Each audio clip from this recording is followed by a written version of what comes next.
Hi everyone, welcome back to my channel. I want to talk about goal setting. Honestly, setting goals with chronic illness that's like changeable is really hard. And I think over the last 8 years, I've kind of learned how to do it a bit better. I've learned some tips in case you're wanting to get some goals achieved, but are struggling a little bit with how you're ever going to succeed at your goals. It's not the easiest thing to do to succeed at your goals with a chronic illness, but I have done it.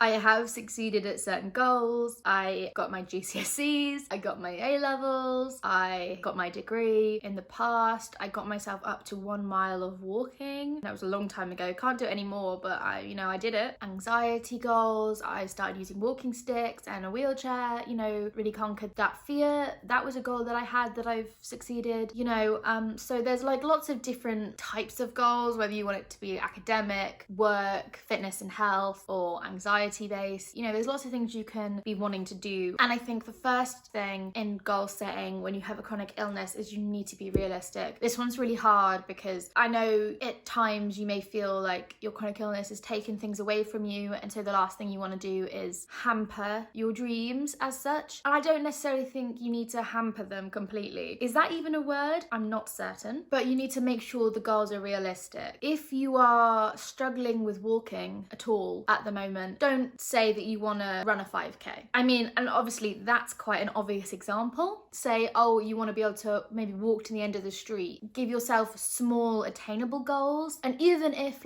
your big crazy idea that one day you want to be able to run a 5k, there's got to be a lot of little steps between here and there, and the little steps should be realistic. Another way you can be realistic is the time frame. Maybe the average person would take 3 years to finish their university degree. Maybe you'll do it part-time and you'll take 5 or 6. Maybe you'll do it full-time, but you'll get some extensions and it'll take you 3.5 years, like mine took me. I think having goals is important for your mental well-being, for your happiness, but also achieving the goals is very important for your mental well-being and happiness. If you're constantly falling short of your goals, you always fail. That's not going to be good for your mood or your mental health. It's just going to make things really difficult. So I think setting those realistic goals of, oh, I'd like to be able to walk a little bit further, or I'd like to get accepted onto a degree, or I'd like to try out a wheelchair. Instead of jumping into the deep end where maybe the average person would jump in, maybe dip your toes in, go slowly down the steps. Weird pool metaphor, but there you go. I think those small victories,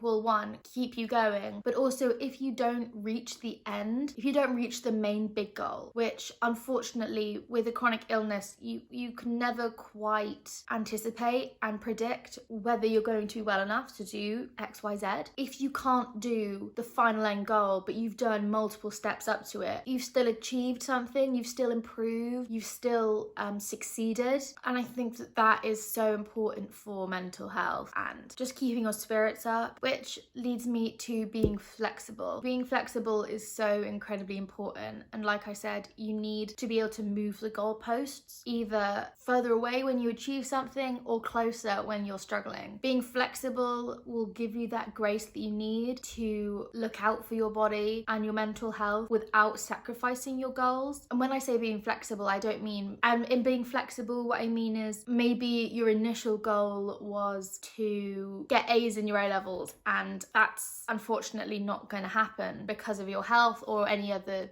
reasons. Changing your goals to maybe B's or to C's, you can still achieve really impressive stuff. You can still finish your A-levels, you can still get A-levels, you can still get good grades in A-levels. It's not quite what you first anticipated, but I think that flexibility really allows you to be happy when you've achieved something, even if you haven't achieved it quite to the level you anticipated. You can also be flexible in the time it's going to take. So maybe you need more time to do your A-levels. It took me 3 years when usually it takes 2. My degree took 3.5 years instead of 3. And maybe you wanted to be able to walk to your, local shop or local coffee shop or something by the summer. Well, maybe you need it to be by next summer. That doesn't mean it's a failure. It means it's a moving goal. And if you need more time to achieve your goals, there's no reason that that's a failure or that means you can't do it. It just needs you to have that bit of flexibility to say, this is where the goalposts are. I moved the goalposts on my dissertation maybe 6 times. It was originally going to be the normal finishing date, and then it was going to be be August, finished by August, and then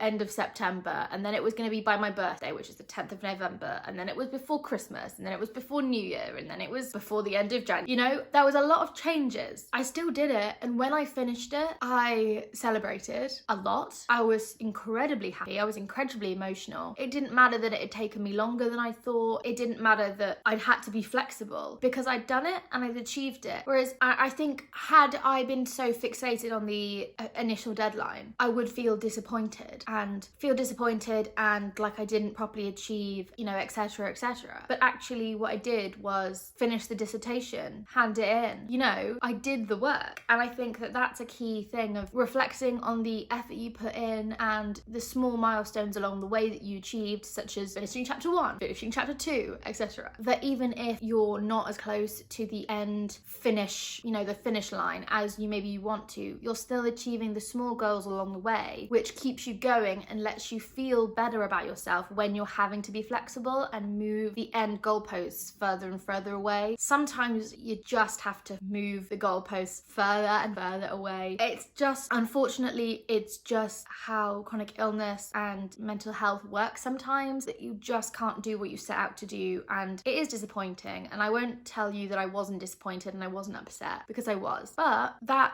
brief disappointment when I had to change the goalposts didn't overshadow and overpower the joy, how proud I was of myself when I did achieve it. And I think that that's really important for remembering that you're allowed to be a little bit disappointed if you have to change what you're aiming at. It's okay to be disappointed if you have to make the task easier or you have to give yourself significantly more time. But I think we should work really hard on not letting it dampen the joy when we finish, because finishing in itself is a big accomplishment for so many goals. And even if you did it in a different way than you thought, you still did it. And I think that's something we forget sometimes. So in terms of what goals should you be setting, chances are you have something in mind, but maybe you don't. Maybe you're not sure what you want to be aiming at to improve in your life. Well, I think something that can be pitfall in chronic illness is there's ideas by society of what we should do. And for example, society is quite often suggesting to us that we should always be looking for a cure or an improvement or a fix, and that's not always viable. I think there's multiple issues with it. One, it's not measurable. How do you measure when you're better? What does that mean? Does it mean you can walk a certain way? Does it mean you can, I don't know, that you're not in pain all the time?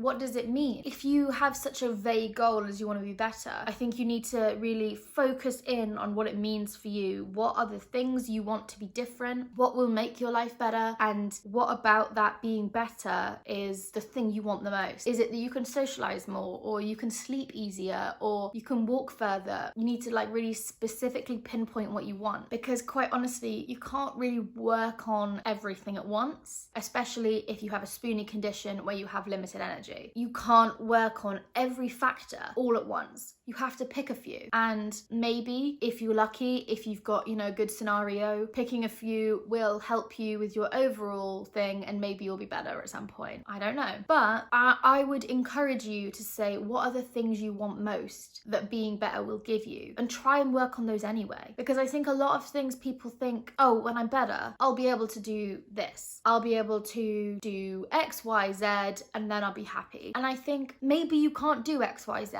but maybe you could work on X. You could work on some combination of the things that you really want, but maybe instead of aiming at being better, you should aim at trying to find a way that X, Y, and Z can be in your life in the current way, because you have more control over it. If your fantasy when I'm better self goes out with their friends more, or whatever it is, goes on holiday, there's different ways you can think about those goals. Maybe your fantasy self goes out with your friends multiple days a week, but your current self only sees your friends once every couple of months because you're too tired. Well, maybe a smaller, more manageable goal would be, oh, I'd like to see my friends once a month. I'd like to make plans once a month, and that's one of my priorities. Things like that are doable. I'm not saying you can do the amount you would be able to do if you were better, but it's something you have control over. You can put aside time to see your friends and to rest afterwards, or before and after, depending, and you can increase it if it's manageable. I think sometimes we get stuck on the idea of when I'm better, I'll get to do the things I've always wanted to do. But I think you can find a way of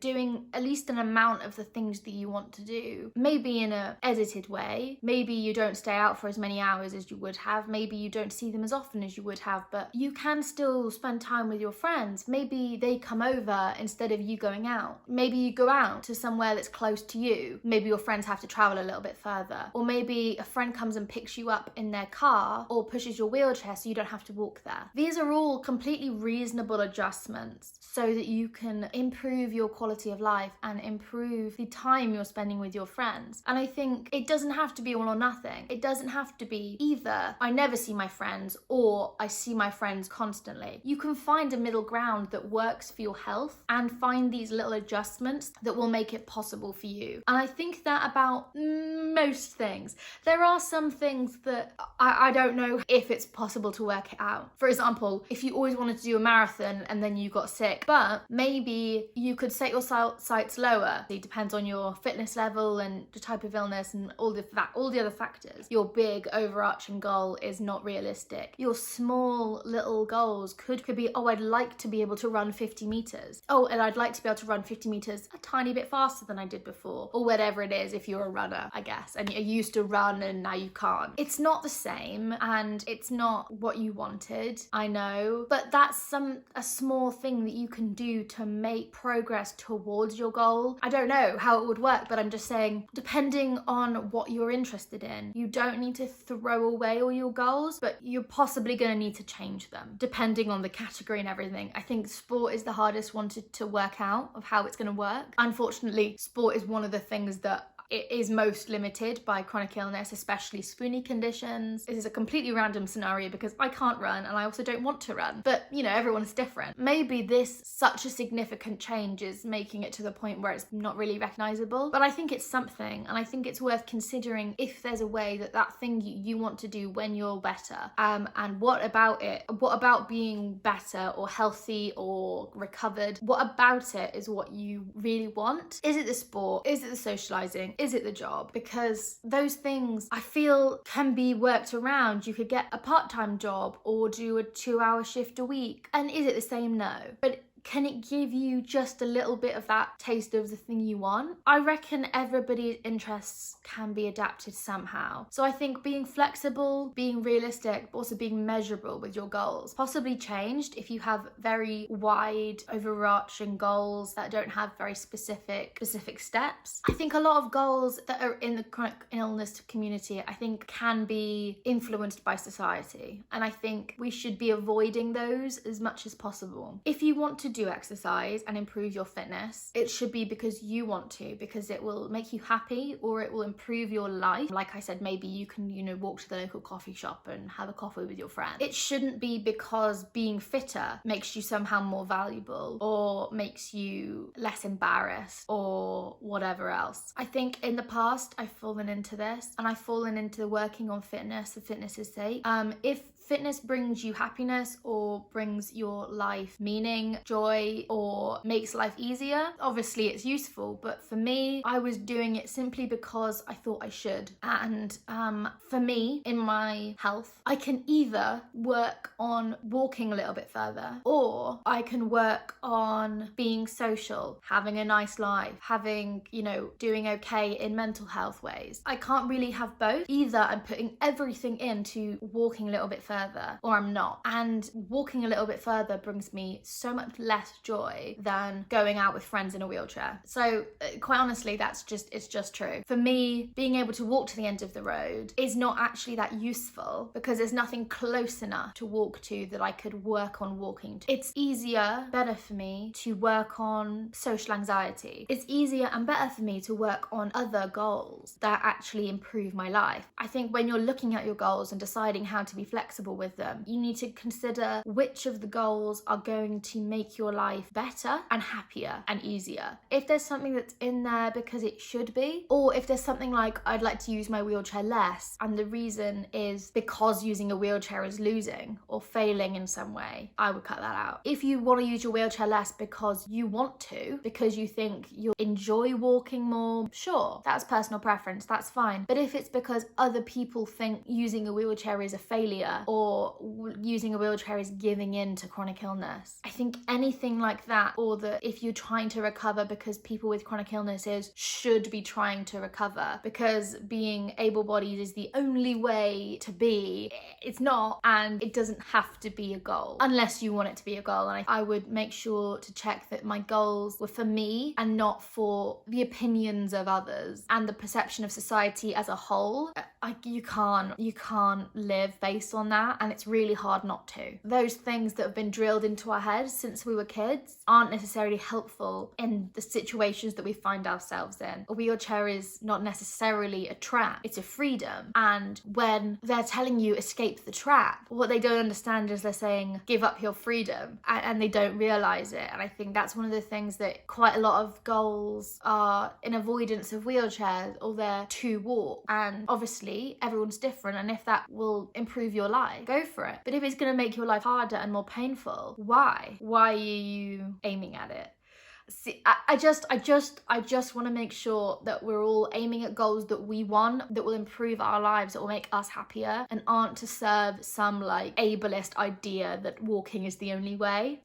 So it's just something to think about, just something to keep in mind when you're like trying to make your goals. And the final thing is be kind to yourself. Chronic illness comes with setbacks, disappointments. It comes with your body or your situation ruining your progress in certain goals. And unfortunately, the likelihood is whether it's this goal or the next goal, you're gonna be hindered by your body in some way, in a way you couldn't have anticipated. And you need to be kind to yourself and to your body. Try and think of myself and my body as a team. We're in it together, and we're both fighting through the difficulties together. We're both struggling with this. And I just think remembering to be kind to yourself when you've had a setback, when it feels like your body is ruining everything, is really hard. But your body's not ruining everything on purpose. It has no capacity to.